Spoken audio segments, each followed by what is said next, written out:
কিতা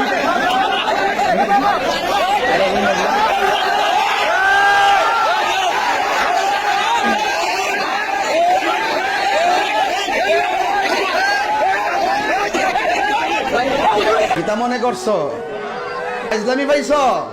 ইসলাম দাল্লাইয়া তাল ভাড়া শুরু করছ। হুলিমান হামিদা আবার কিতা? হুলিমান হামিদা আবার কিতা? এই পৃথিবীতে কেডারে হুলিমান হামিদা কইছি?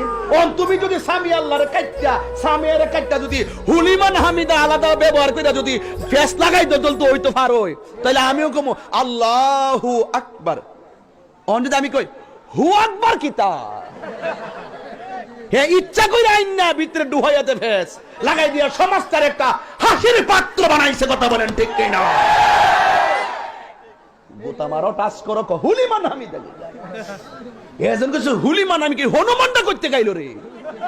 এই হনুমানটা করতে গাইলো রে? কথা কোন ঠিক না বেঠে? সারা জীবন কেউ কে এই কথা বলছে? শ্রেষ্ঠ ইবাদত নামাজ। এই নামাজের ভিতরে আইনা ঢুকাই দিছে হুলিমান হামিদা। এই হুলিমান হামিদা কেটা কইছিল? নিজেরই যদি আরবি সেন্টেন্স যদি কাইটটা নিয়া অর্ধেকটা কাইটটা, যেমন ওয়ারা আইতান নাসা ইয়াদখুলুনা, অন যদি সায়াত খুলুনা আবার কিতা? তো সায়াত খুলুনা কইছে কেডা?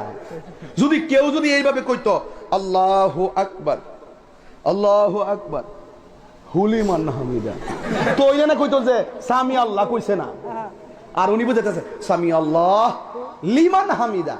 ইয়ান বলে ওয়াকফ করতো। তাসবিহ তো বুঝেই না কোন জায়গা থামবো কোন জায়গা মিলাই ফেলবো।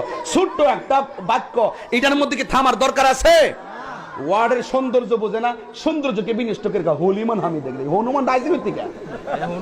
এই জন্য বলছি মাদ্রাসায় ভর্তি হও, ওইসব ভালো করে ভরো, তাসবিহ বুঝো। এই জন্য আমি মাঝে মাঝে এগুলো হলো কায়দা মৌলবী। কথা বলেন ঠিক না বেটে?